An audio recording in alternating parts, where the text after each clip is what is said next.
오늘 비유 강해 설교 38번째 시간입니다. 우린 지지난 시간을 통해서 계속해서 밭에감 주인 보화 그리고 진주의 비유 이 두 가지 비유를 계속 연속해서 살펴보았는데요.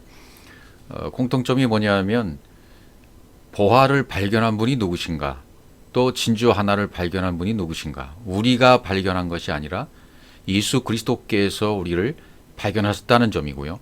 또 그리스도께서 우리를 발견하신 후에 숨겨두고 돌아가서 자기의 소유를 다 팔았다. 소유를 다 팔았다는 공통점이 있습니다. 소유를 팔았다는 의미가 무엇인가? 오늘은 그 소유를 팔아 사라고 하신 의미에 대해서 한번 더 살펴보도록 하겠습니다. 그리고 보화를 발견 후에는 반드시 숨겨두고 라는 표현이 나오죠. 발견한 후에 그 밭에 감추인 보화가 바로 우리였습니다. 또 바닷속에 감춰있던 진주 하나를 발견하는 것이 우리였습니다. 그럼 왜 숨겨두셔야 할까요? 숨겨두신 이유가 무엇인가? 또 숨겨두고 돌아가셔서 자기의 소유를 다 팔아서 그 밭을 사고 진주를 샀다, 이렇게 표현이 나옵니다. 그러니까 밭에 감추인 보화가 나이고 우리들입니다. 진주도 나이고 우리들입니다. 그런데 나와 여러분과 제가 언제 깨닫습니까? 깨닫기 이전, 때가 되기 이전에는 절대로 깨닫지 못합니다. 어떤 사람은 신앙생활을 시작한 지 40년, 50년, 60년 지난 다음에 깨달은 분들도 있고, 또 젊은 청년들도 이 진리를 발견한 사람도 그 중에는 있습니다. 아직 때가 안 되었기 때문에 숨겨두시는 거죠. 때가 되어야 드러나게 되어지니까요. 그러니까 때가 되기 전까지는 우리는 깨닫지 못해요. 이건 당연한 것이죠. 그런데 이 기간 동안에 내가 깨닫지 못하고 하나님께서 숨겨두신 그 기간 동안에는 여러 일들이 일어납니다. 내 안에 여러 사건들이 일어날 수 있어요. 그것은 다시 말씀드리면 밖에서 역사하신 하나님, 에피성령, 밖에서 역사하시는 그분을 자꾸만 경험할 수가 있습니다. 그것이 은사와 신비체험이요, 겉의 것의 책임이요, 겉의 것을 체험하는 것이고, 가치관, 율법, 기준법, 이런 것들이 깨지는 기간으로 두시는 거죠. 그래서 나는 계속해서 말씀을 듣고 또 듣고 그리스도의 말씀을 듣고 가면서 맷돌질하고 되새김질을 합니다. 그러니까 윗돌 돌짝인 그리스도께서 아래짝인 율법, 나 육신의 생각들을 막 으깨시는 거죠. 그 기간 동안에. 그러니까 어마어마한 체험들을 다 할 수 있습니다.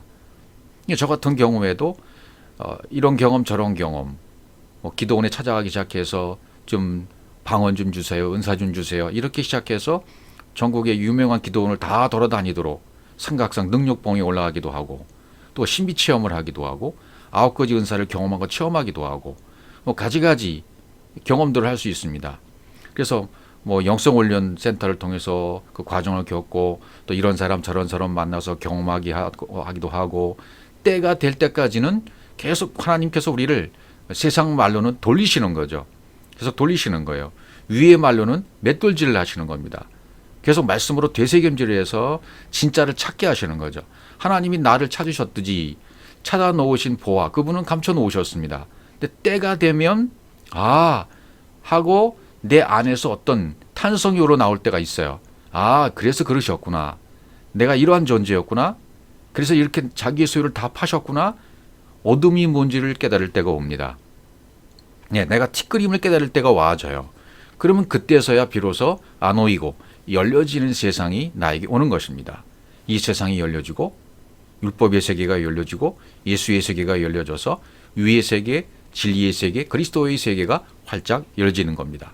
그러니까 나에게는 아직 말씀이 인봉되었기 때문에 열리지 않는 거죠. 그래서 성경은 이것을 다니엘서를 비롯해서 계시록에 인봉되었다라는 표현을 써주고 있습니다.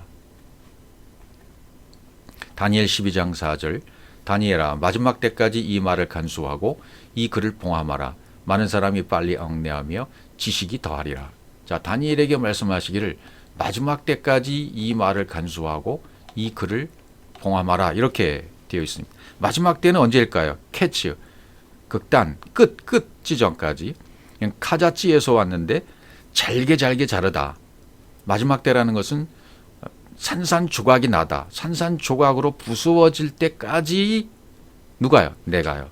그러니까 마지막 때라는 것은 우리가 알듯이 구름을 타고 강림하시고 재림하시는 예수님이 그때가 마지막 때가 아니고 각 처처의 기근과 지진이 있으리님이 말씀하시는 그것도 눈에 보이는 가시적인 예수님의 재림 강림 그런 의미가 아니고 내 한 사람, 여러분 한 사람 한 사람, 우리 한 사람 한 사람의 각자의 종말을 얘기하는 겁니다.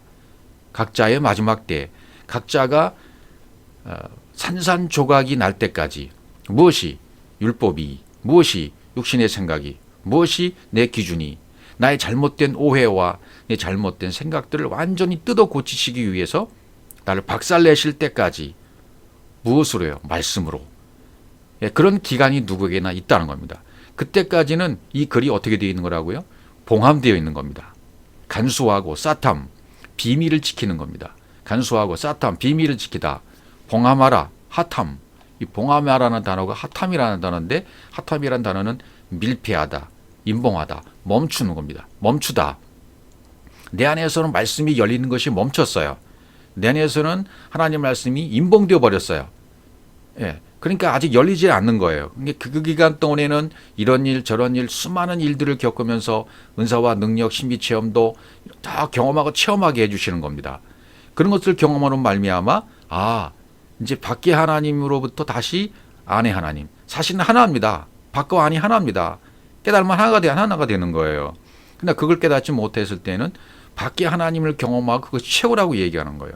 지금도 은사와 능력과 신비 체험하는 분들의 입장에서는 제가 이런 얘기를 하게 되면 그건 네가 경험하지 못해서 그렇지 이렇게 얘기하는 거죠. 저도 그랬어요. 저도 은사 체험하고 영성 훈련하고 이런 집회하고 은사 집회 다니면서 부흥회 인도하고 다닐 때는요. 이걸 경험하지 못한 목사님들, 이를 경험하지 못한 성도들이니까 그렇지. 네가 경험하지 못했으니까 그랬지라고 저도 그렇게 비판을 했었어요. 모르니까 더 위의 세계를 모르니까 지금 나에게 주어진 그 세계를 최고라고 보는 거죠. 그 세계에 있는 모든 것들을 이제 끝났다고 생각하는 여기까지 왔으면 이제 다 된 거야 라고 생각하는 거죠. 지금도 여러분 교회 수많은 엄청난 교회들이 많이 있지 않습니까? 한국이나 세계 교회에 거기서 은사 사역하는 분들을 보십시오. 죽은 사람 살리고 질병과 또 귀신을 쫓고 이런 은사 사역하는 사람들, 금리빨 사역, 뭐 이런 사역하는 사람들, 피터 와그너를 중심으로 한 그 사역들 있잖아요. 그 수많은 사람들의 수많은 책들을 다 저도 읽었었습니다. 케네스 해긴 목사님을 제가 특히 좋아해서 그 모든 책들을 다 읽었어요. 그 사역들을 동일하게 했습니다. 저도. 그렇게 되더라고요. 똑같이. 근데 그걸 깨닫고 보니까 이것은 과정이었구나라고 깨닫게 되는 거예요. 그리고 밖에 하나님의 경험에서 안의 하나님으로 들어와 버리는 거죠. 안과 밖에 하나가 되어져 버리는 거죠. 그러면 그분이 말씀하시는 말씀의 의미가 뭔지를 정확하게 깨닫게 되어지고 봉함됐던 말씀이 열려지는 겁니다. 그 말씀이 열려지니까 이 말이 이 뜻이구나라고 깨닫게 되어진다는 거죠. 그러니까 밖에 하나님을 경험할 때는 말씀이 자꾸 충돌이 일어나요.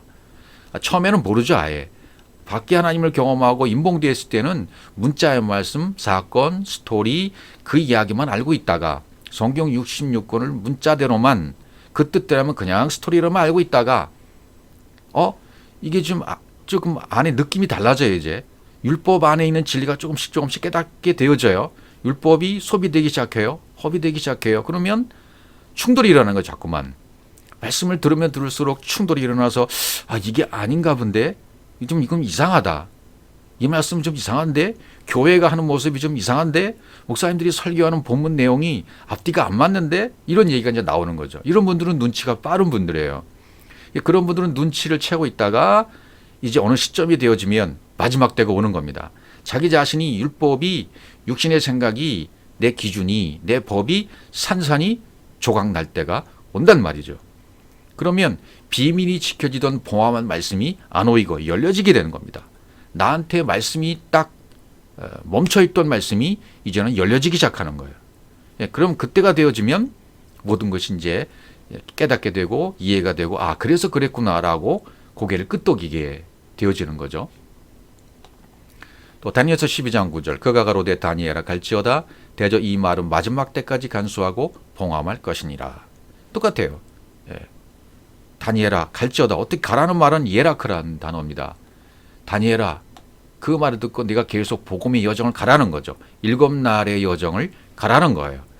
창세기 1장에 나와 있는 7날의 여정을 계속 포리오마이 복음의 여정을 걸어가라는 얘기입니다.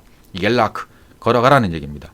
그렇게 걷다 보면 자라가다 보면 그렇게 내가 점점 커지다 보면 내 안에 무엇이 점점 번성하다 보면 말씀의 세계가 번성하다 보면 이제 그때가 오는 겁니다. 마지막 때가 오는 겁니다. 산산이 부서질 때가 온다는 말씀이죠. 다니엘서 12장 10절 많은 사람이 연단을 받아 스스로 정결하게 하며 시기게 할 것이나 악한 사람은 악을 행하리니 악한 자는 아무도 깨닫지 못하되 오직 지혜 있는 자는 깨달으리라. 지혜 있는 자 깨닫게 된다. 악한 사람, 어둠 가운데 있는 거죠. 진리를 깨닫지 못한 상태에 있는 사람을 어둠 가운데 있다. 지옥 가운데 율법에 매여 있는 상태를 지옥에 있는 상태죠. 그러니까 많은 사람이 연단을 받는다. 이게 벌거벗고 계속해서 연단을 받는 거예요. 벌거벗고 운동하는 거예요. 어떻게 해요? 벌거벗고 운동하다 보면 자기를 깨닫게 되어져요. 진리의 말씀이 자기 속에 들어오면 그게 연단이란 뜻이죠. 내가 그런 연단을 받다 보면 점검으로 나오는 거예요. 이제 욥기에 있는 말씀처럼 점검같이 나올 때가 온단 말이죠. 연단을 받아야 정결하게 되고 시게 돼요. 하얗게 돼요. 백발이 되어져요. 라반이 되는 겁니다. 지혜 있는 자가 깨닫는다 그랬죠. 하나님이 열어주시고 하나님의 지혜가 나의 지혜가 되어졌을 때 그때 깨닫게 되어지는 겁니다. 이게 모든 것이 하나로 연결되어질 때 합일점을 찾을 때 이것이 깨닫게 되어지는 거지. 세상 법에 매여 있고 아직 율법에 매여 있고 세상 기준과 법에 있는 그 법대로 행하는 이 악한 그런 위치에 있을 때는요 깨닫지 못합니다. 자기가 최고라고 여기는 거죠. 그 법으로 세상을 이기고 그 법으로 세상을 쟁취하리라 이런 다부진 결단을 하고 신앙인으로서 내가 그리스도인이야라고 말하면서 행진해 나가는 거죠. 자기 법으로 말이죠. 그렇게 하다가 그 누구에게도 어떤 때는 마지막 자기 자신이 산산조각 날 때가 오게 만드십니다. 왜? 하나님은 아카페의 하나님이시기 때문에 누구에게든지 그런 기회는 오게 되어 있어요. 이 세상을 살아가는 기간 동안에 올 수도 있고 다음 세대에 올 수도 있고 이건 각자마다 다 다른 것이죠. 이사야 8장 16절 너는 증거의 말씀을 싸매며 율법을 나의 제자 중에 봉함하라 이렇게 되어 있어요. 증거의 말씀을 싸매라 싸맨다라는 뜻이 있죠. 여기 말씀을 싸매는 거죠. 이렇게 증거의 말씀 법칙 증거 법칙이 된 위로부터 주어진 말씀을 싸매라 짜라르 차단하라 꼭새로 죄다 포위하다 묶다 이런 뜻이 있어요. 말씀을 이렇게 묶어버리는 거죠. 그래서 율법을 나의 제자 중에 봉함하라. 제자, 리무드, 가르침을 받은 라마드에서 왔는데 뾰족한 막대기로 찢이다.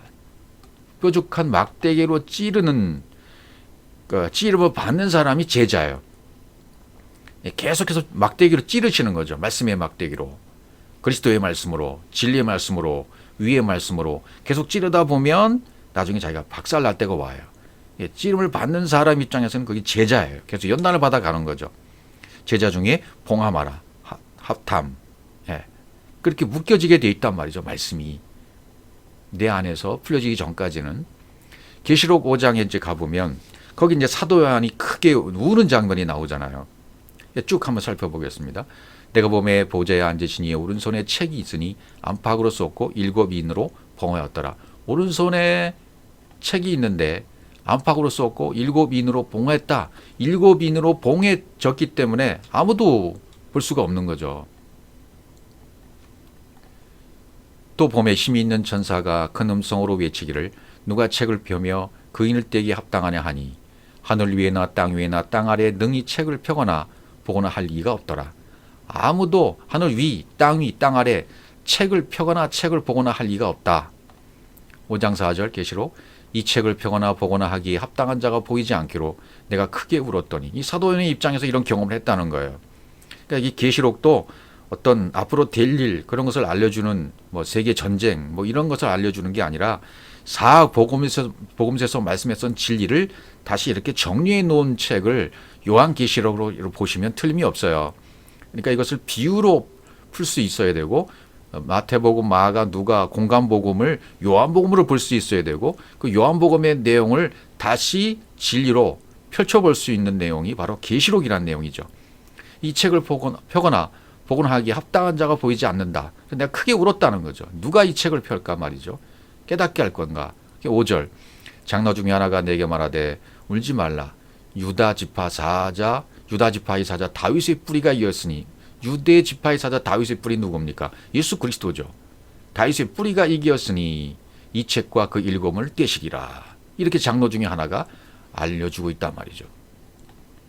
계시록 5장 9절, 새 노래를 노래하여 가로되 책을 가지시고 그 인봉을 떼기에 합당하시도다. 새 노래로 나왔고, 인봉을 떼기에 합당하신 분이다. 그분은 일찍 죽임을 당하셨다. 여기에 합당하시다. 인봉을 떼기에 합당한 분이 계시다. 그분이 누구냐 하면 일찍 죽임을 당하신 분이다. 누굽니까? 십자가에서 예수 그리스도께서 죽음을 당하시는, 합당하다. 악시오스, 칭찬할 만한, 아주 적당한, 그 인봉을 떼기에, 스프라기스, 그 표식, 인봉을 떼기에 합당하다. 그래서 각 족속과 방언과 백성과 나라 가운데 사람들을 피로 사서 하나님께 드리시고, 이렇게 되어 있어요. 일찍 죽임을 당했다. 스파조라는 단어인데요. 제물용으로 도살하다, 사륙하다. 구약의 제단을 쌓거나 예배를 드릴 때, 제단을 쓸 때 반드시 제물용으로 가축을, 짐승을 도살했어요. 사륙해서 드렸죠. 그 의미로 일찍 죽음을 당하신 분, 십자가에서 죽음을 당하신 분이 예수 그리스도예요. 그러니까 예수 그리스도는 제물용으로 사륙을 당하시는 거죠. 십자가에서. 그렇게 제물용으로 십자가에서 죽임을 당하셔야만 사람들을 피로 사서 하나님께 드리시는 것이 되는 거죠. 그래서 뭐 족속, 방언, 백성, 나라가 항상 따라오잖아요. 이렇게 계시록에 보면 씨족, 족속은 씨족, 뭐 지파, 방언, 혀, 언어, 백성, 라오스, 나라, 에트노스, 이방인, 이렇게 이제 따라옵니다. 그래서 사람들을 피로 샀다, 값으로 샀다, 피값으로 샀다. 이제 신약 표현에 그렇게 계속해서 나오고 있죠. 이사야 29장 9절, 너희는 놀라고 놀라라. 너희는 소경이 되고 소경이 되라. 그들의 취함이 포도주로 인함이 아니며 그들이 비틀거미 독주로 인함이 아니라. 놀라운 사실이 있다는 거죠. 너희가 소경이 되고 소경이 됐다. 아무것도 못 버는 자들이 됐는데 그것은 포도주로 취함이 된 것도 아니고 독주로 인함도 아니다. 그 이유가 있는데 10절, 대저 여호와께서 깊이 잠들게 하는 신을 너에게 부어주사. 여기에 원인이 있다는 겁니다. 깊이 잠들게 하는 신, 여호와 하나님께서 깊이 잠들게 하는 신을 부어주셨다는 거야. 깊이 잠들게 하는 신이라는 것은 타르데마, 혼수상태라는 거죠. 혼수상태에 들어가는 신, 루하우, 영을 너에게 기름 부어주셨다. 기름 부었듯 부어주셨다는 거죠. 그래서 깊이 잠들게 하는 영, 그게 혼수상태, 깊은 잠에 빠지는 그런 영을 기름 부어주셨기 때문에 너희들이 그렇게 깨닫지 못하는 것이다. 눈이 감긴 거다. 그렇게 얘기하는 거죠. 깨닫지 못하는 거다. 너희의 눈은 감기셨으니 눈은 선지자여 머리를 덮으셨으니 머리는 선견자라. 다 이런 상태에 빠졌다는 거죠. 부어주셨어요. 그분이 나사크, 붓다, 기름 부어주었다. 눈을 감기셨다. 아인이라는 것은 이제 뭐 샘물, 뭐 영을 뜻하는 거잖아요. 진리. 그런 눈을 감겨주시는 거예요. 진리의 눈이 뜨지 못하도록 감기게 해주셨다. 그분께서 어떻게 깊이 잠들게 하는 영을 기름 부어주셔서. 그래서 감기셨다는 것은 묶다, 단단히 묶다 또는 뼈를 꺾다 그런 뜻이에요. 아주 운신하지 못하도록 뼈를 꺾어놓은 상태, 단단히 묶어놓은 상태로 깊이 잠들게 하는 신을 이렇게 부어주셨다는 겁니다. 그래서 그것은 놀라운 일이다. 놀라고 놀라라고 말씀하시잖아요. 잠들게 하는 신을 부어주었기 때문에 그 다음 구절을 보시면 그러므로 모든 묵시가 너에게는 마치 봉안책이 말이야. 그러므로 이게 결과를 얘기하는 거죠. 모든 묵시가 너에게는 마치 봉안책이 말이다 말이죠. 왜? 그분이 그런 목적으로 하나님 그렇게 감춰두실 목적으로 깊이 잠들게 하는 신을 보여줬기 때문에 눈이 감겨졌다. 예, 단단히 묶여졌다. 깨닫지 못하도록. 그래서 묵시는 하주투, 계시 또는 계약, 계시, 계약 그런 뜻입니다. 이것은 이제 감지하다, 주시하다, 숙고하다, 이상을 보다 그런 단어 하자에서 왔습니다. 그러니까 하나님께서 위로부터 잠들게 하는 영을 우리에게 기름 부어 주셨기 때문에 우리의 눈은 단단히 묶여져 버린 겁니다. 깨닫지 못하게 하신 겁니다. 또 모든 묵시, 계시와 언약이 마치 봉안책의 말처럼 되어버렸다 그 말이죠. 그래서 그 다음에 있는 말씀들을 보시며 그것을 유식한 자에게 주며 이르기를 그대에게 정하노니 이를 읽으라 하면 대답하기를 봉하였으니 못하겠노라 할 것이요. 유식한 자에게 주어도 봉하였기 때문에 못하겠다. 왜? 하나님이 봉해 놓으신 거예요. 하나님이 잠들게 하는 신을 누구에게든지 보고 놓으셨기 때문에 때가 되기 전까지는 읽지 못하는 겁니다. 유식한 자도 못 읽습니다. 철학자도 못 읽습니다. 박사들도 못 읽습니다. 그리고 그 누구도 무식한 자라고도 또 나오죠. 무식한 자도 못 읽어요.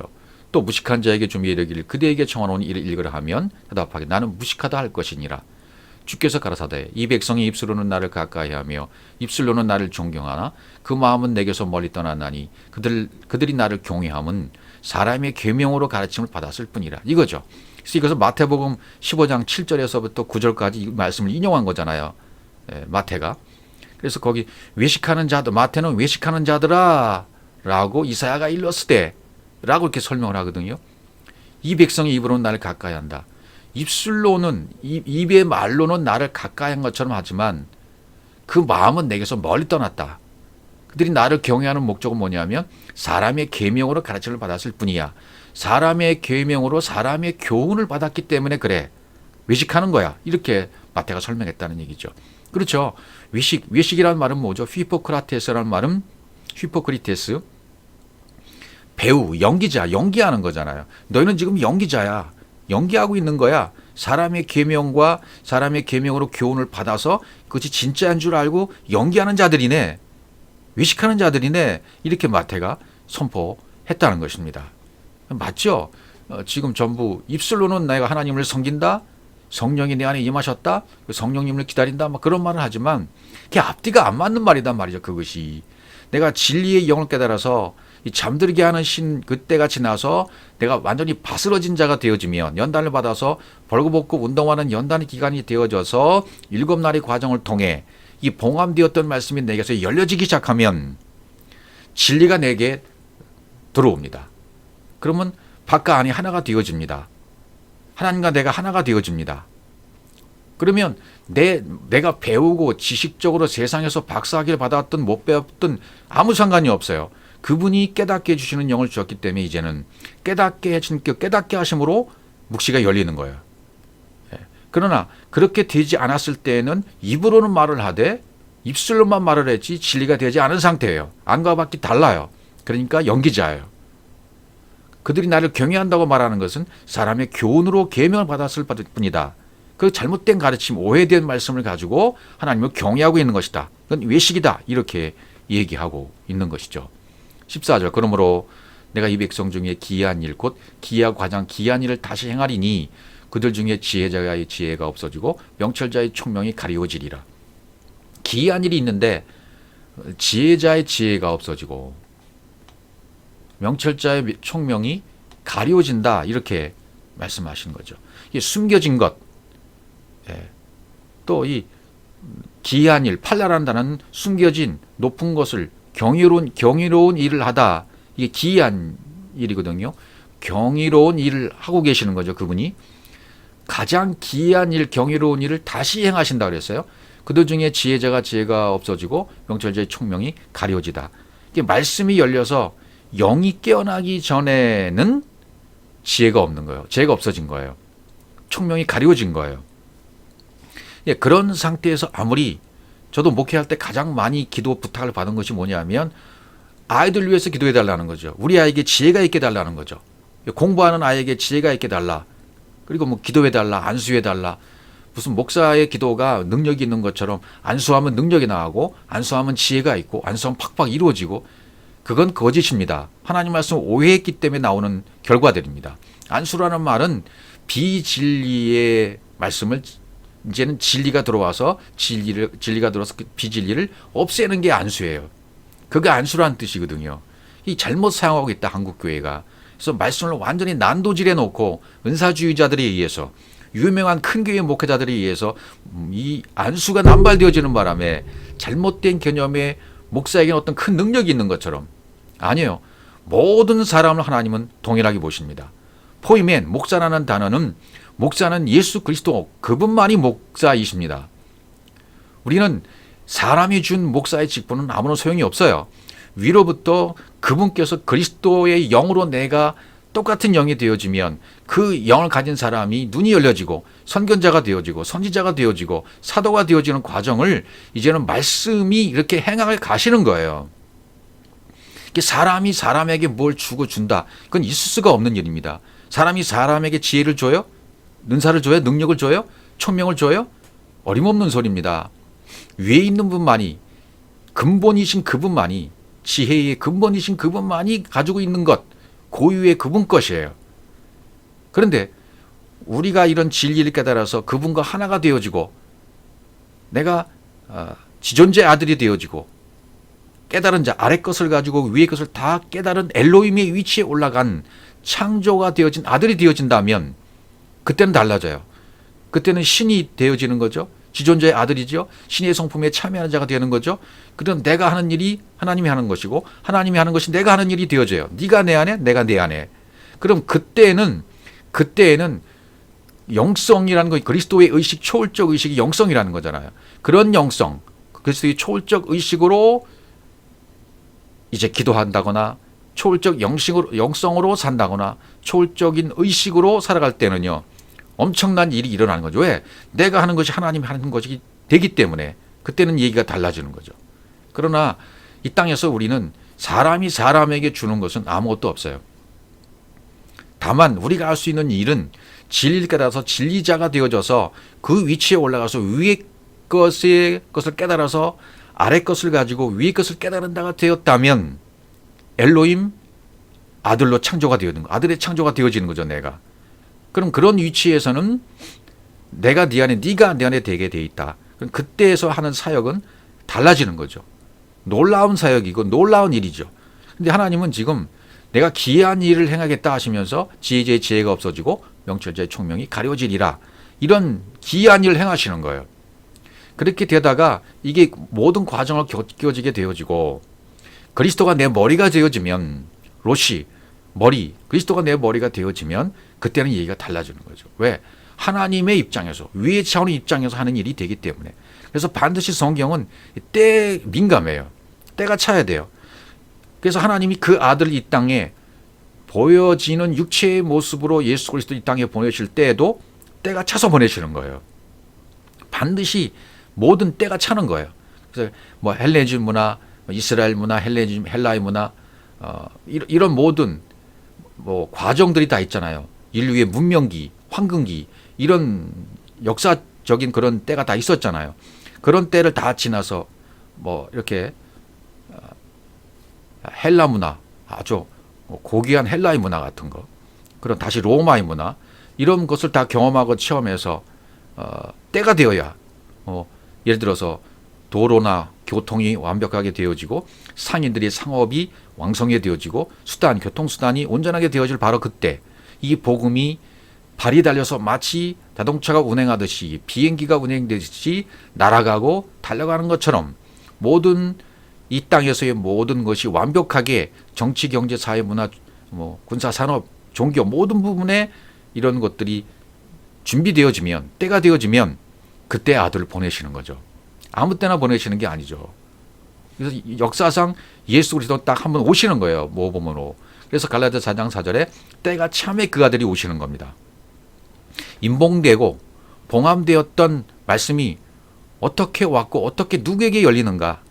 때가 되어야 돼요. 때가 차서 하나님이 그 아들을 보내실 때가 와야 돼요. 탄생입니다. 탄생. 때가 참에 하나님이 그 아들을 보내셨어요. 그래서 여자에게 나게 하셨어요. 율법 아래 나게 하셨습니다. 반드시 때가 찰 때 오는 거예요. 이게 때가 차지 않으면 오시지 않는 거죠. 개인이 때도 마찬가지입니다. 개인이 때도 반드시 때가 찰 때 그때 하나님이 역사하셔서 말씀이 열려서 내가 그리스도의 영으로 깨어나는 때가 그때가 반드시 오는 거예요. 육신의 모습을 가지고 하나님이신 그분이 육신의 모습을 가지고 이 땅에 오실 때에도 단 한 번 그때 정확하게 오시는 거예요. 그때 오셔서 십자가를 지시기 위해서 오시는 거죠. 왜? 5절에 있는 말씀대로 율법 아래 있는 자들을 구속, 속량하시기 위해서 우리도 아들의 명분을 얻게 하려 하시기 때문에 그래서 이 땅에 때가 차서 오셨다 말이죠. 예, 그 다음에 이제 예수님께서 제자들을 경계하사 자기가 그리스도인 것을 아무에게도 이르지 말라 이렇게 말해요. 마태복음 16장 20절. 이것은 주는 그리스도시요 살아계신 하나님의 아들입니다라고 베드로가 고백을 한 다음에 얘들아 그런 말 하지 마. 아직 때가 안 됐어. 내 때가 아직 안 됐으니까 내가 그리스도인 것을 아무에게나 이르지 마라. 때가 되어야 이것이 이루어진다는 거예요. 때가 되어야 증거가 되어지고 때가 되어 증거가 되어지면 알아들을 자들이 생겨나는 거예요. 그렇죠? 그 다음 구절을 보시면 이때로부터 예수 그리스도께서 자기가 예루살렘에 올라가 장로들과 대제사장들과 서기관들에게 많은 고난을 받고 죽임을 당하고 제3일에 살아나야 할 것을 제자들에게 비로소 가르치셨다 이렇게 되어 있어요. 그러니까 예수님의 탄생, 죽음, 부활, 승천, 강림 이것이 이루어져야만 열리는 거죠. 우리 각자에게도 이것이 이루어져야 돼요. 그러니까 비로소 제자들에게 가르쳤는데 가르침을 받은 제자들의 반응을 보십시오. 제대로 깨달은 제자들은 처음에는 충돌을 일으켜요. 예수를 떠나갑니다. 그 다음에 예수를 버리고 도망갑니다. 제대로 깨달았기 때문에 예수에게서 도망가는 거예요. 예수를 버리고 도망가는 거예요. 왜? 예수를 빨리 버리고 예수에게서 그리스도로 가야 되기 때문에 진리 깨달은 거예요. 그리고 그들이 하는 일들은 뭐냐면 빨리 죽으세요. 빨리 십자가를 지세요. 라는 태도를 다 취하는 거예요. 왜? 깨달았기 때문에. 그래서 예수님 채찍에 맞으시고 때리고 실형당하시고 그렇게 채찍에 맞고 때림을 받고 실형을 당해야만 예수가 죽고 안에 있는 그리스도가 나오는 것을 알았기 때문에 그렇게 되어져야 돼요. 성경이 그렇게 표현하고 있는 겁니다. 그러니까 우리가 알고 있는 성경의 문자적인 스토리와 이야기와는 속뜻은 전혀 반대다라는 것을 이해하고 가셔야 됩니다. 전부 성경은 우리 한국어의 문법, 문자, 또 단어 그 뜻으로 이해하시면 절대로 안 됩니다. 이건 전부 숨은 뜻, 비유로 말씀하셨기 때문에 비유가 풀려져야 돼요. 풀려지는 영이 내 속에 임해야 돼요. 그리스도의 영이 내 머리가 되셔야 돼요. 그때가 반드시 오셔야만 된다는 그 말이죠. 마치 예수님 때에서 봉함되고 임봉됐던 말씀을 띠시 합당한 분으로 오셔서 죽으시고 부활하시고 승천하신 다음에 다시 강림하실 때까지 그때까지는 아무것도 이루어지지 않는 거예요. 그 과정만 계속 진행되는 겁니다. 그래서 이런 과정이 우리 개인에게도 일어나야만 이제 열려지게 된다. 말씀이 열려질 때가 온다는 것입니다. 마태복음 26장 17절 무교절의 첫날에 제자들이 예수께 나와서 가로되 유월절 잡수실 것을 우리가 어디서 예비하기를 원하시나이까. 가라사대 성한 아무에게 가서 이르되 선생님 말씀이 내 때가 가까웠으니 내 제자들과 함께 유월절을 네 집에서 지키겠다 하시더라 하라 하시는데 예, 반드시 여기 내 때가 가까웠으니 때에 민감하게 전부 이 때에 맞춰서 우리 주님은 움직이시는 것을 볼 수 있어요. 때가 되어야만 오셨고 또 때가 되어야만 십자가를 지시는 거고 그때도 우리 똑같이 우리의 때도 그렇게 와야만 열려지는 때가 오는 것입니다. 마가복음 14장 41절 세 번째 오사 저에게 이르시되 이제는 자고 쉬라 그만이다 때가 왔도다 보라 인자가 죄인의 손에 팔리우느니라. 때가 왔다. 내가 이제 죽을 때가 왔다. 성경이 말하는 그 때가 응할 때가 왔다. 인자가 죄인의 손에 팔리운다. 예. 그리고 이제 가론 유다가 이제 파는 장면도 나오기도 하죠. 누가복음 24장 32절 저희가 서로 말하되 길에서 우리에게 말씀하시고 우리에게 성경을 풀어주실 때 우리 속에서 마음이 뜨겁지 아니하잖아 하고 곧 그 시로 일어나 예루살렘에 돌아가 보니 11사도와 및 그와 함께 자들이 모였었다. 이렇게 얘기합니다. 그 다음 구절에 누가복음 24장 34절 말하기를 주께서 과연 살아나시고 시몬에게 나타나셨다 하는지라. 살아나셨어요. 십자가의 죽음, 그 다음에 부활입니다. 부활이 일어나셨어요. 주께서 과연 살아나셨다. 시몬에게 나타나셨다. 그리고 제자들이 한 곳에 모였었다. 이렇게 얘기를 하고 있는 것을 볼 수 있죠. 그 다음에 이제 승천이 남았죠. 사도행전 1장 9절. 이 말씀을 마치시고 저희 보는 데서 올리어 가시니 구름이 저를 가리어 보이지 않게 하더라. 이렇게 되어 있어요. 예.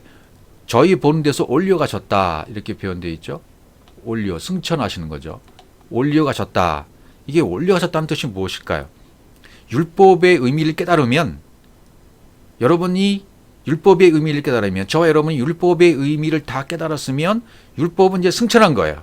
율법은 없죠. 율법이 없어지는 거예요. 그걸 올려간다는 의미로 쓰신 거죠.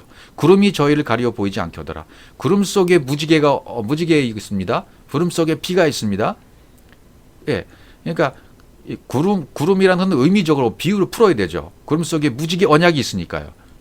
예, 그 구름 속에 비가 있으니까요. 저를 가리어 보이지 않게 하더라. 이제는 껍데기 율법이 안 보이는 거예요. 그리스도 때문에 승천한 거예요. 껍데기 율법은 승천해 버린 겁니다. 그래서 안 보인다 그랬어요. 그리스도 때문에 가리워서 안 보이는 거예요, 지금 예수가. 예, 그런 의미가 있다는 말. 여기에도 율법과 진리가 합쳐져서 이제 하나가 되잖아요. 예, 율법과 진리가 하나 되는 것이 진리입니다. 예, 그때까지는 우리도 모든 이런 과정을 겪는단 말이죠. 우리도 승천의 경험을 경험해야 돼요. 율법이 승천되어야 돼요. 진리를 깨달아서 율법이 승천해서 보이지 않을 때가 와야 돼요. 그리스도 때문에 예수가 안 보이는 거죠. 그리스도를 깨달아서 완벽한 그리스도와 하나가 되었기 때문에 이제 예수는 없어진 거예요. 예수는 안 보여요. 그렇게 되어야 됩니다. 그 다음에 10절에 보시면 올라가실 때 제자들이 자세히 하늘을 쳐다보고 있는데 신옷 입은 두 사람이 저희 곁에 서서 가로되 갈릴리 사람들아 어찌하여 서서 하늘을 쳐다보느냐 너희 가운데서 하늘로 올리우신 이 예수는 하늘로 가심을 본 그대로 오시리라. 이게 어떤 강림, 재림을 말씀하신 그런 문자적으로 보면 안 된단 말이죠. 하늘로 가심을 본 그대로 온다는 말은 뭐죠? 예, 율법이 올라간처럼 율법 안에 있는 진리를 깨달아서 이제는 진리가 되었기 때문에 율법이 안 보이는 것처럼, 율법이 안 보이게 승천한 것처럼 다시 그리스도로 오신다는 거예요. 예, 우리 안에 말씀이 풀어지면, 여러분 안에서 말씀이 풀어져 버리면 이제 완성되는 거죠. 율법이 풀어져야 사랑으로 완성되어지죠. 그리스도가 머리가 되어지죠. 그게 승천된 겁니다. 율법이. 율법이 말씀이 풀어지면 진리로 되어져서 율법은 올려가는 것이 돼요. 승천이 된 것이 되어지는 겁니다. 그럼 올라가서 어떻게 내려오죠? 올라가서 다시 내려오는데 진리로 내려오는다. 그 말이죠. 올라가서 내려오는데 어떻게 내려와요? 진리로 내려온다. 이제는 진리로 내려오시는 거예요. 그것이 바로 하늘로 올라가심을 본 그대로 오시리라 하연 그 얘기가 그 얘기예요.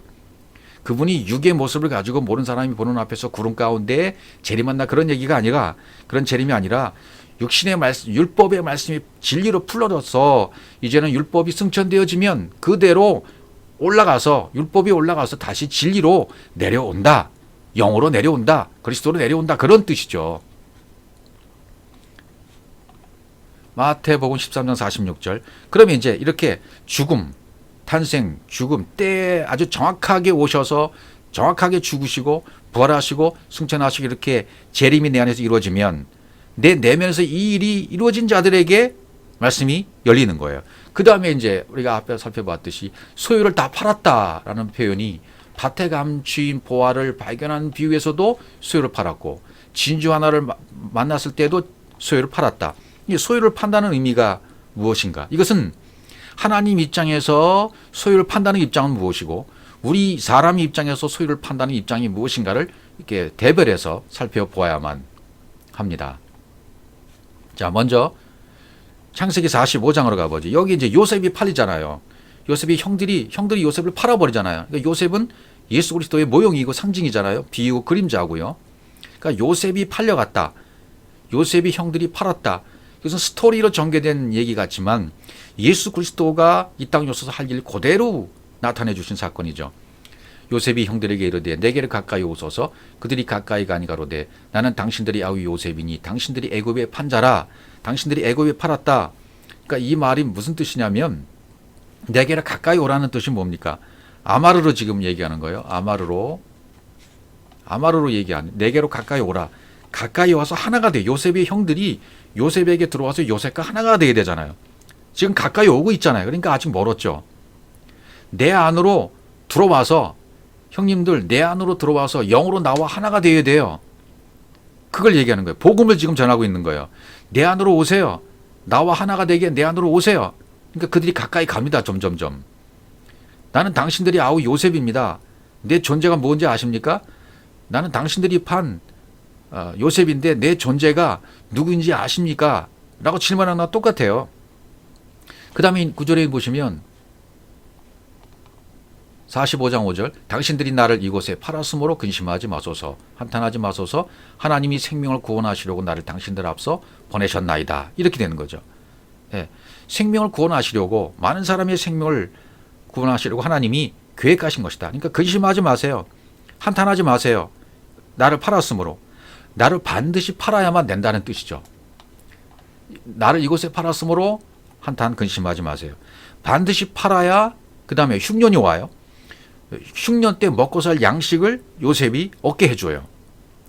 진리의 말씀을 듣고 십자가에서 내 육신의 생각이 죽어야 됨을 깨달으면 그거 어떻게 되는, 그동안 내 안에는 근심과 분노가 이제는 다 떠나가는 거죠.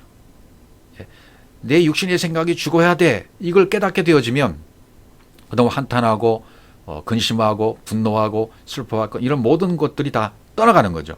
그러니까 내게 복음이 들리는 것, 내에게 복음이 들려왔다는 것은 하나님이 생명을 구원하시기 위한 방법이 이 방법뿐이 없으셨구나 라고 깨달아지는 거죠. 여러분의 인생 가운데서도 이 방법밖에 없으셨구나. 그래서 나를 이런 고난 가운데, 병막 가운데, 아픔 가운데, 질곡 가운데, 엄청난 사건과 시련 가운데 사업을 망하게 하고 자식들이 속을 새기게 하고 우리 가정에 이런 엄청난 일이 일어난 것들은 생명을 구원하시려고 하나님이 파신 거예요. 예, 하나님이 팔아버신 거예요. 반드시 팔아야 돼요. 요셉을 먼저 팔아야 돼요. 예, 복음을 먼저 보내야 돼요. 율법의 안에서 진리를 깨달아야 되니까. 그러니까 요셉을 먼저 보내야 율법의 기근이 오잖아요. 율법의 기근이 오면 세상 양식, 율법의 양식, 이 세상의 모든 양식을 끊어버리잖아요. 예, 요셉이 먼저 와서 작업을 다 해주잖아요. 세상 양식을 끊어버리고 하늘 양식으로 흉년과 풍년을 통해서 풍년이 다 지나가고 흉년이 없어서 오므로 말미암아 7년 풍년이 지나가야 7년 흉년이 오잖아요. 풍년이라는 것은 율법에 가득 차 있을 때입니다. 그것이 지나가야 7년 흉년이 온다. 예수 그리스도께서 이 모든 것을 다 이루어 가신다. 그래서 세상 양식을 끊어버리기 위해서 요셉을 먼저 보내야 돼요. 그래야 형들이 생명을 얻어요. 생명을 구원하시려고 당신들 앞서 보냈습니다. 그러니까 그 다음에 또 한 구절이 있는데요. 창세기 50장 19절 요셉이 그들에게 이르되 두려워 마소서, 내가 하나님을 대신하려할까. 당신들이 나를 팔았기 때문에 두려워하지 마세요. 내가 하나님을 어떻게 대신할 수 있겠습니까? 그런 얘기죠. 그러니까 하나님과 똑같이 영의 차원으로 당신들을 사랑하고 당신들 용서하는 방법밖에는 나에게 없습니다. 그렇게 얘기하는 거죠. 그러니까 20절 또 보시면 당신들은 나를 해하려 하였으나 하나님은 그것을 선으로 바꾸사 오늘과 같이 만민의 생명을 구원하게 하시려 하셨으나니, 이 목적 때문에 나를 해하기 위한 방법, 그것 때문에 내가 고난을 받고 나를 해하기 위한 방법으로 사업이 망하게 하고 질병이 오고 고통이 왔다 하더라도 하나님 그것을 선으로 바꾸셨다. 그래서 만민의 생명을 구원하게 하시려 하신 방법이다.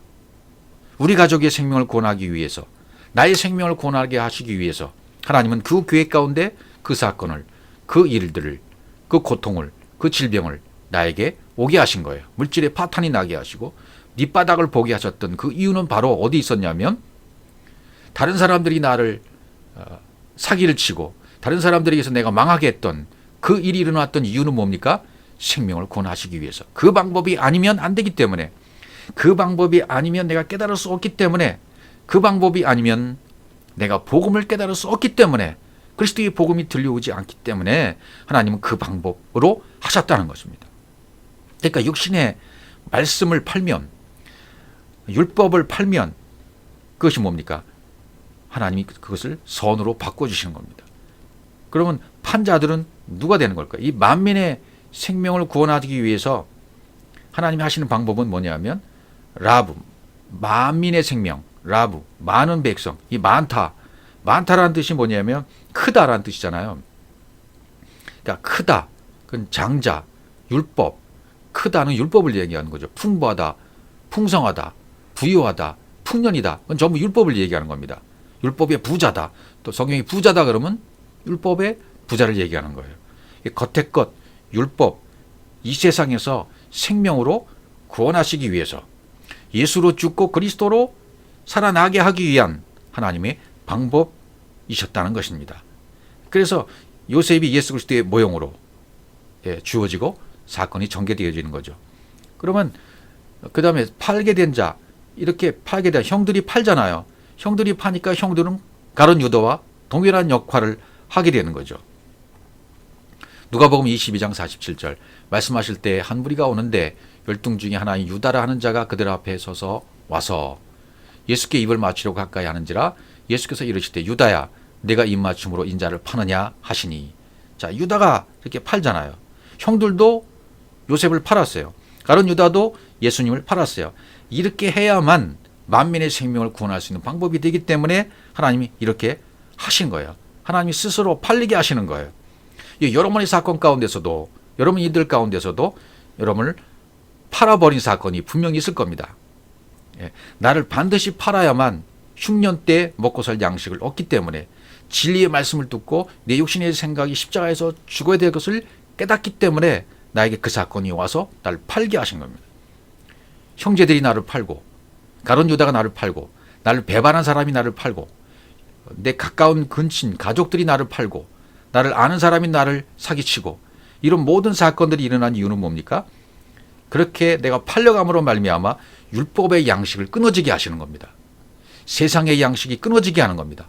더 이상 세상 속에 사는 모습을 끊고 하늘나라의 백성이 되기 위한, 하나님 나라의 그리스도가 머리가 되게 하시기 위한 하나님의 방법이 그것밖에 없었기 때문에 그렇게 역사하신 것입니다. 여러분 그것을 알게 되어지면 우리는 눈물로 펑펑 울면서 감격하며 하나님 앞에 감사하며 울 수밖에 없어요. 예수님 스스로 팔리신 거예요. 은30에 피밭, 나그네 무덤, 예수님의 피값을 은30을 받고 가룟 유다가 예수님을 팔아요. 유다가, 이것도 유다가 나쁜 사람이 돼서 그런 것이 아닙니다. 유다가 그리스도를 사랑했기 때문에 위에서 주신 아가페 사랑을 유다도 깨달았기 때문에 파는 거예요. 겉의 것은 팔 수밖에 없는 상황이죠. 가룟 유다도 겉의 것을 팔아야 속의 것이 되기 때문에 입맞춤으로 인자를 파는 거예요. 예수님만 알다가 진리를 발견하면 겉의 것이 팔리는 거죠. 예수를 알다가 그리스도를 알았으니까 안의 것을 사랑하게 되는 거예요. 그 입맞춤으로 인자를 파는 거예요. 유다가 영적 예배를 드릴 수 있도록 지금 과정을 겪고 있다고 보시면 됩니다. 가룟 유다가 영과 진리로 예배할 수 있는 과정, 그 과정을 지금 겪고 있는 거예요. 입맞춤으로 인자를 팔아야 돼요. 반어법을 이렇게 설명하시는 거죠. 우리도 똑같습니다. 점점 가까이 가서 여기 보세요. 예수께 입을 맞추려고 가까이 하는지라 가까이 가야 되죠. 우리도 계속 입 맞추러 가까이 가야 돼요. 가까이 가서 하나가 되어야 돼요. 가까이 있으면 안 됩니다. 가까이 있다가 점점 그분과 하나가 되어야 돼요. 그렇게 되면 이 육체의 예수는 없어지고 영이신 그리스도와 내가 하나가 되는 겁니다. 가룟 유다도 이 비밀을 알았기 때문에 예수만 알고 있다가 진리인 그리스도를 알았기 때문에 아가페 사랑이 자기에게 홀려온 것을 자기도 깨달았기 때문에 아내 것을 사랑하는 것이 무엇인지를 알았기 때문에 이렇게 해야 되는구나. 가룟 유다가 입 맞추는 거예요. 입 맞춤으로 그분과 하나가 되는 거예요. 그래서 인자를 팔아야 돼요. 인자를 팔아야, 육체의 예수를 자기 안에서 팔아버려야, 율법의 모든 것을 팔아버려야 진리가 되니까. 그 과정을 지금 겪고 있다. 이런 말이 되는 거죠. 마태복음 26장 45절. 이에 제자들에게 오사 이르시되 이제는 자고 쉬라. 보라 때가 가까웠으니 인자가 죄인의 손에 팔리우느니라. 때가 가까웠다. 이 때가 민감하잖아요. 일어나라 함께 가자. 보라 나를 파는 자가 가까이 왔느니라. 일어나야 돼요. 예, 팔려야 구원이 일어나죠. 팔려가 가셔야 돼요. 팔아야 일어날 수 있어요. 그래서 일어나라 함께 가자 이렇게 되는 거죠. 각자 예수를 파는 것이 무엇입니까? 각자 예수를 팔아야 돼요. 그리스도의 진리의 의미가 내 안에 들어오면 예수를 통해서 율법을 통해서 그리스도의 진리가 내 안에 들어오게 되어지면 깨달아지는 거죠. 그러면 율법의 겉의 것, 장자, 율법, 예수, 겉성전 이것이 사라져버리는 겁니다. 그렇게 예수를 육치 예수를 내 안에서 팔아버리게 되어지면 그 순간 나는 일어선 사람이 되는 거죠. 그래서 일어나라 함께 가자 그러시잖아요. 일어나라 그분과 내가 일어나서 그분과 함께 가야 돼요. 하나가 돼야 돼요. 예. 그러기 위해서 지금 이 사건이 전개되고 있는 겁니다. 나를 파는 자가 가까이 왔느니라. 가룟 유다가 이렇게 아가페 사랑을 깨달아서 진리를 깨달아서 예수님과 입맞춤이 되어지고 그분과 하나 되어져야 가룟 유다도 영적 예배자가 될 수 있기 때문입니다. 그래서 이런 모든 과정이 일어날 수 있는 방법은 그리스도의 말씀밖에 없어요. 그러므로 믿음은 들음에서 나며 들음은 그리스도의 말씀으로 말미암느니라. 자, 지금까지 하나님 입장에서 소유를 다 파신다. 하나님은 율법을 팔아야 돼요. 하나님 입장에서 율법을 팔아 없애는 것이 허랑방탕한 것이죠. 반쪽인 율법을 다 팔아 없애셔야 돼요. 그래서 율법에 금식을 시키셔야 돼요. 그렇게 하시기 위해서 그리스도의 말씀으로 계속 들려주시는 거죠. 그러면요, 사람 입장에서는 원래 우리가 부어진 영이었어요. 영으로 이 땅에 왔어요. 근데 깨닫지 못하는 거죠. 원래 영이었습니다. 원래 진리였습니다. 그분과 함께 있었습니다. 이 땅에 왔죠. 진리인 줄 몰라요. 이 땅에 태어날 땐 내가 영인 줄 모르고 진리인 줄 깨닫지 몰라요. 깨달을 줄 몰라요. 그러니까 그 상태가 어떤 상태냐면 진리인 줄 깨달지 못하는 상태이기 때문에 진리를 팔아먹은 상태예요. 율법에 매여 있는 상태고 감옥에 매여 있는 상태고 지옥에 있는 상태예요. 복음을 못 깨달았어요. 성경 66권을 진리로 못 깨달았어요. 풀어지지 않았어요. 깨닫지 못한 상태가 잠자고 있는 상태예요. 이 상태가 진리를 팔아먹고 있는 상태란 말이죠. 예, 진리를 팔아먹는 상태, 이게 허랑방탕한 상태죠. 내가 허랑방탕한 상태에서 이 율법이 지배하는 상태에서 이제 그 상태에서 율법의 재산을 비오스, 율법의 재산, 목숨 다 허비해야 흉년이 오는 거죠. 나로서는. 그러니까 여러분과 저로서는 흉년이 빨리 와야 되는데 흉년이 오려면 율법의 재산을 빨리 허비해야 돼요. 내가 가지고 있는 율법의 재산을 허비해야만 흉년이 와요. 그럼 율법의 양식이 떨어져요. 먹을 것이 없어져요. 다 허비한 만큼 진리로 바뀌어지게 되는 것입니다. 이 일을 뭐가 해요? 말씀을 듣고 깨닫고 계속 반복적으로 맷돌질을 가하심으로 말미암아 으스러지고 바스러지고 깨지는 거죠. 그래서 들려주고 그분이 상처를 내 안에 상처를 내시고 찌르시고 그렇게 제자의 과정을 겪게 하시고 그래서 육신의 생각, 율법의 조항들을 다 없이해 버리시는 거예요. 그래서 마태복음 19장에 가면 이제 소유를 팔라는 장면이 나오는 거죠. 사람 입장에서 우리가 어떻게 소유를 팔 것인가? 소유를 팔라는 얘기는 뭐죠? 그러니까 육신의 생각, 율법의 조항들을 다 팔아 없애야 하는 거예요. 그래서 율법의 재산을 전부 허비해야 돼요. 흉년이 오게 해야 돼요. 율법의 양식이 없도록 만들어버려야 된다. 그 말이죠. 무엇으로? 그리스도의 말씀으로. 부자 청년 얘기가 마태복음 19장 20절부터 나오잖아요. 그 청년이 가로되 이 모든 것을 내가 다 지켰사오니 아직도 무엇이 부족하니까 이렇게 얘기해요. 또 누가복음에서 보면 어떤 관원이 물어 가로되 선생님이여 내가 무엇을 영생을 얻으리까 이렇게 얘기하잖아요. 그런데 그 반드시 나오는 얘기가 뭐죠? 21절 보죠. 마태복음 19장 21절. 예수께서 가라사대 내가 온전하고자 할진대 자 네가 온전하고자 할진대 어떻게 하라고요? 내 소유를 팔아 가난한 자들을 주라. 그리하면 하늘에서 보화가 내가 있으리라. 그리고 와서 나를 쫓으라. 이렇게 되어 있어요. 온전하려면 네 소유를 팔아야 되는 거야. 누가복음에서는 또 어떻게 되어 있나 보죠. 어떤 관원이 뭐라고 하라되 선한 선생님이여 내가 무엇을 하여 영생을 얻으리이까. 예수께서 이르시되 내가 어찌하여 나를 선하다 일컫느냐. 하나님 한 분 외에는 선한 이가 없느니라. 네가 계명을 안 하니 간음하지 말라, 살인하지 말라, 도둑질하지 말라, 거짓 증거하지 말라, 네 부모를 공경하라 하였느니라. 여짜오되 이것은 내가 어려서부터 다 지켰나이다.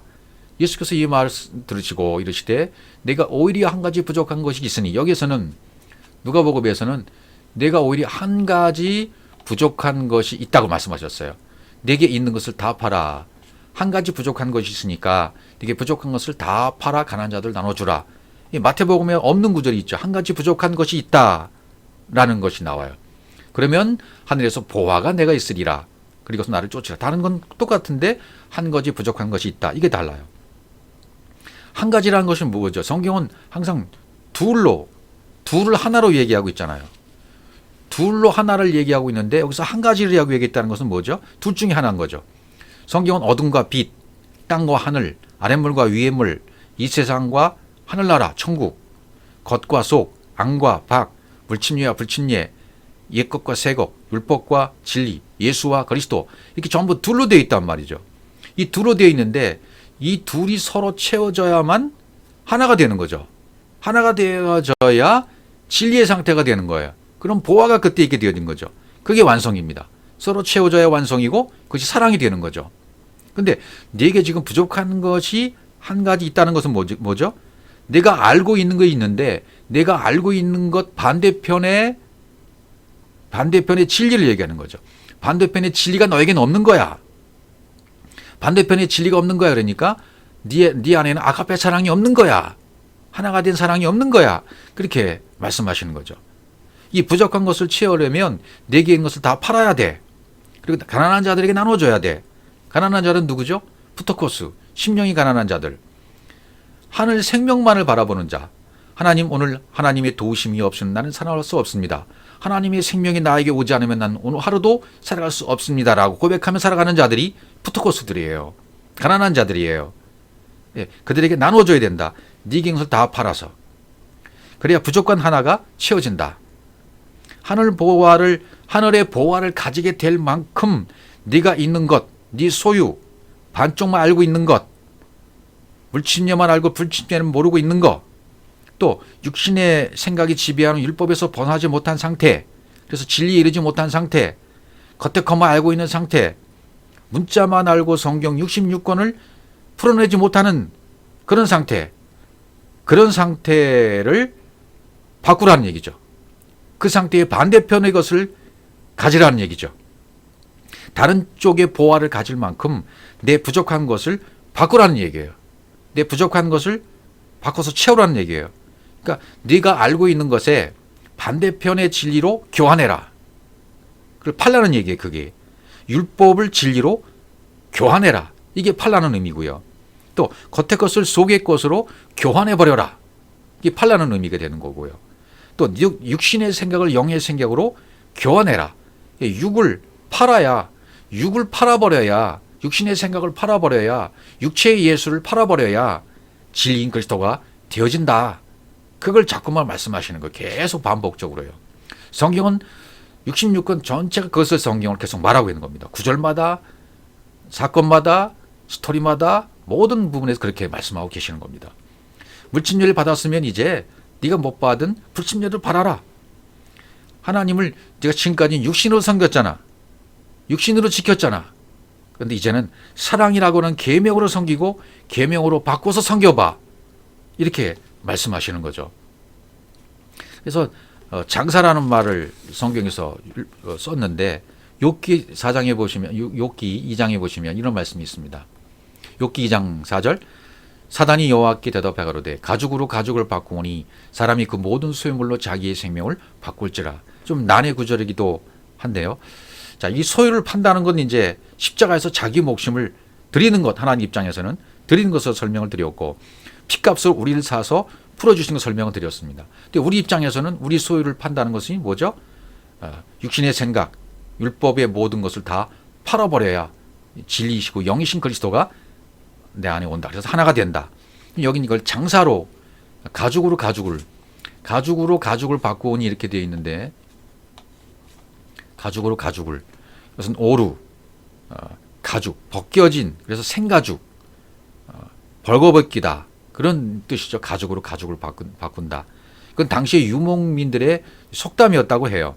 그러니까 물물교환을 얘기하는 거죠. 가죽으로 가죽을 바꾼다. 물물교환, 매매, 사고 파는 것, 장사. 지금 장사하시는 그리스도께서, 예수 그리스도께서 장사하다가 진주 하나를 발견하며 모든 소유를 팔아 나를 샀다 그랬잖아요. 이게 장사하시는 분이란 말이죠. 가죽으로 가죽을 바꾼다. 물물교환, 매매. 겉으로는 이제 그런 의미로서 장사의 의미를 말씀하고 계시는 거예요. 그래서 그 모든 소유물로 자기의 생명을 바꾸었지라. 그러니까 사단이 지금 이런 말을 함으로 반대자인 사단이 생명을 치면 이 욥이 반드시 반대할 겁니다. 쳐보십시오. 이렇게 얘기하는 거죠. 소유물로. 그 다음 구절을 보시면 이제 주의 손을 펴서 그의 뼈와 살을 치소서 그래야지만 정령 대면의 주를 욕하리다. 이렇게 얘기하는 거죠. 왜? 이 소유물로 사람은 생명과 바꿀 정도로 생명 귀중하니까 이 네페시라는 생명을 구하기 위해서 소유물을 다 드리게 될 겁니다. 매매 장사하게 될 것입니다. 이렇게 얘기하는 거죠. 그러니까 성경은 어디를 얘기하든 이런 장사라는 개념을 통해서 예수에서 그리스도로, 율법에서 진리로 그렇게 설명하고 있는 것이죠. 뼈와 살도 이게 좀 복음이잖아요. 뼈와 살을 치소서. 그러면 이제 욥도 깨닫게 되는 것이고 사단의 세력이 벗어나서 진리의 안으로 들어가게 되는 그런 과정들을 얘기해 주고 있어요. 자, 그러면 이제 소유를 판단한다는 것은 하나님의 입장에서는 뭐라고 그랬죠? 십자가에서 자기 목숨을 드리는 거예요. 자기 자신을 다 드리는 거예요. 은삼십에 요셉을 팔듯이 핏값으로 우리를 사서 풀어주시는 거죠. 주 안에서 부르심을 받은 자는 종이라도 주께 속한 자유자요. 또 이와 같이 자유자였을 때 부르심을 받은 자는 그리스도의 종이니라. 고린도전서 7장 23절 너희는 값으로 사신 것이니 사람들에게 종이 되지 말라. 값으로 산 것이 되었다. 사도 바울이 말하는 것은 너희는 값으로 산 존재야. 사람인들이 종이 되지 마. 값으로 산 귀한 존재, 영적 존재, 그리스도의 존재인 거야. 그렇게 얘기하죠. 이걸 핏값으로 또 바울은 계속 설명하고 있습니다. 베드로전서 1장 그 전에 에베소 1장 7절 우리가 그리스도 안에서 그의 은혜의 풍성함을 따라 그의 피로 말미암아 구속 죄상을 받았으니 그의 피로 말미암아 구속 죄상을 받았다. 또 베드로전 1장 18절 너희가 알거니와 너희 조상이 유전한 망령된 행실에서 구속된 것은 은이나 금같이 없어질 것으로 한 것이 아니요 오직 흠 없고 점 없는 어린 양 같은 그리스도의 보배로운 피로 한 것이라. 어린 양 같은 그리스도의 보배로운 피로 우리를 구속하셨다. 풀어주셨다. 죄의 종으로부터 의의 종으로 해방시켜 주셨다.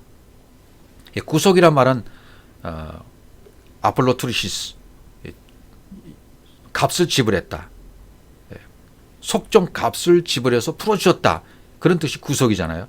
십자가에서 속정 값을 지불하셔서 자기 자신이 완벽하게 스스로 그 값을 지불하심으로 말미암아 이것을 깨닫게 하셨고 말씀을 통해서 그리스도의 말씀을 통해서 자기가 완벽하게 바스러지고 으스러지고 산산조각 나서 이것을 깨닫고 받아들이게 된 자에게는 풀어주시는 것이 바로 구속입니다. 아폴로투르시스 구속인 것입니다.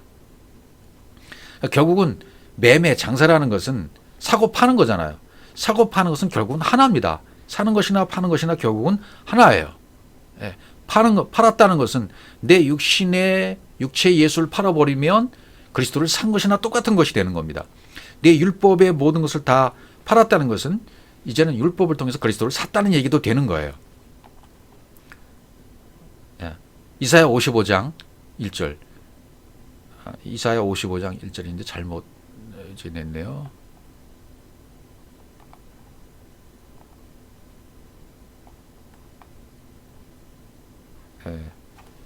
이사야 55장 1절 제가 읽어드리겠습니다. 너희 목마른 자들아 물로 나오라. 돈 없는 자도 오라. 너희는 와서 사 먹되 돈 없이 값 없이 와서 포도주와 젖을 사라. 이렇게 돼 있어요. 포도주와 젖을 사라. 이사야가 그렇게 말합니다. 목마른 자들은 누구든지 목마르거든 내게로 와서 마시라 그랬잖아요.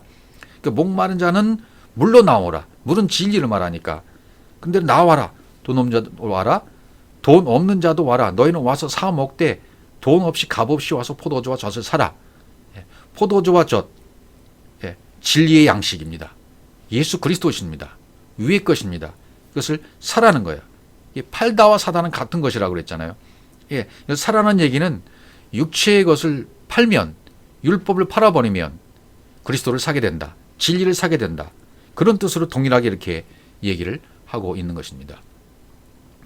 그 다음에 계시록 3장 18절 보시면 내가 너희를 권하노니 내게서 불로 연단한 금을 사서 부유하게 하고 흰옷을 사서 입어 벌거벗은 수치를 보이지 않게 하고 안약을 사서 눈에 발라 보게 하라 이렇게 되어 있습니다.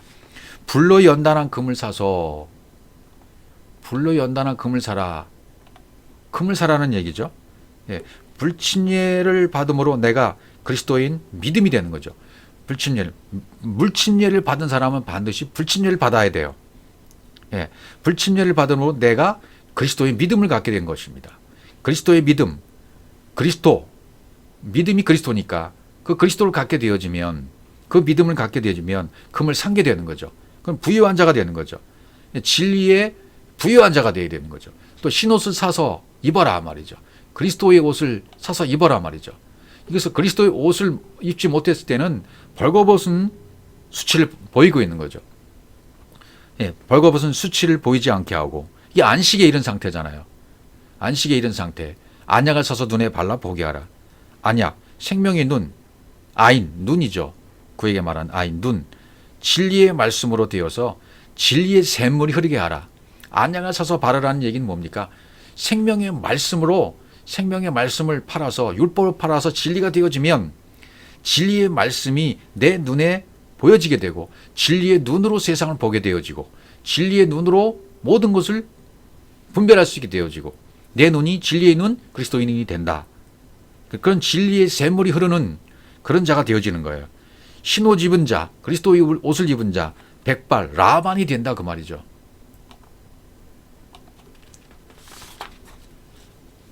이건 라우디게아 교회에 지금 이야기하고 있는 거죠. 그러니까 라우디게아 교회에서 계시록 3장 15절에 뭐 그런 말씀 계속 하잖아요. 내 행위를 내가 안다. 내가 차지도 않고 더없지도 않으니까 뜨겁지도 않다. 차든지 뜨겁든지 하다. 차든지 뜨겁든지 하라. 그렇게 말씀하시잖아요. 또 내가 이같이 미지근해서 왜 뜨겁지도 아니하냐. 차지도 아니하니 내 입에서 너를 토해내치리라.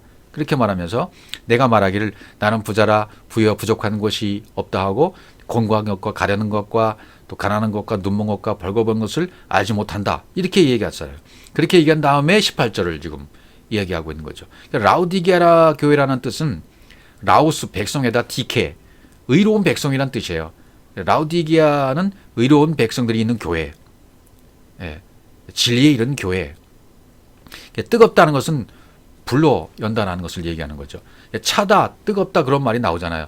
차다라는 말은 물침례를 얘기하고 뜨겁다라는 불침례를 얘기해요. 그러니까 내가 차든지 뜨겁든지 하기를 원한다는 말은 뭐예요? 물침례와 불침례를 다 받으라는 얘기죠. 너 지금 미지근하지도 않아. 뜨겁지도 않아. 그런 얘기는 뭐예요? 이것도 아니고 저것도 아니고 차지도 않고 뜨겁지도 않고 아무것도 안 받았다 이거죠. 그럴 땐 토해내친단 말이죠.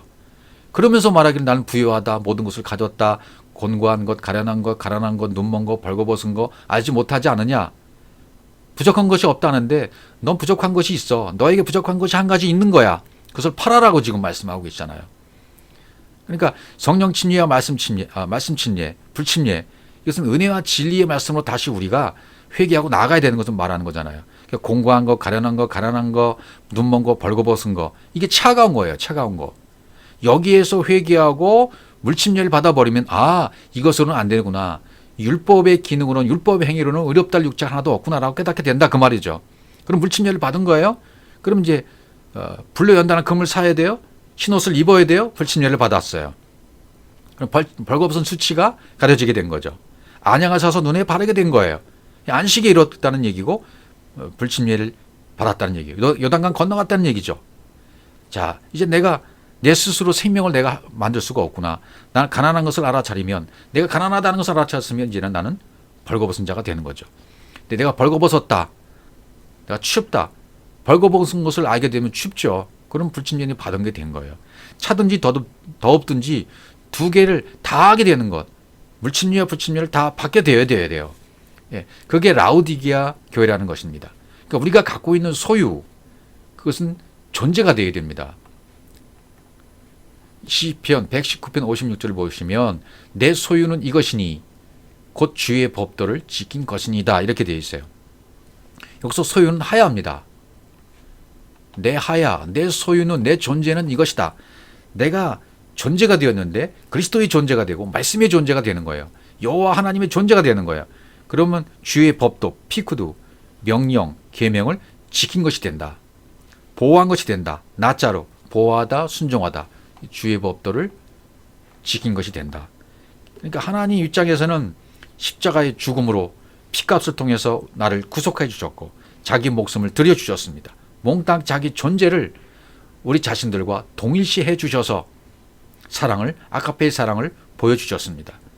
우리 입장에서는 이제 나는 이것을 깨달아서 갈아지고 퍼지고 으깨지고 완전히 바스러져서 산산조각내줌으로 말미암아 나의 겉의 것이 깨졌습니다. 율법이 다 소멸되었습니다. 이 세상의 욕심, 양식이 다 없어졌습니다. 육신의 생각이 파멸되었습니다. 보이는 문자 성경 66권이 전부 팔아졌습니다. 육체의 예수가 팔렸습니다. 그러므로 그리스도를 산 존재가 되었고 나의 존재는 그리스도가 되어져서 그리스도의 말씀을 가지고 이 그리스도의 말씀을 지킨 자가 되고 그리스도의 말씀을 가진 자, 이것이 내 소유가 된 것입니다.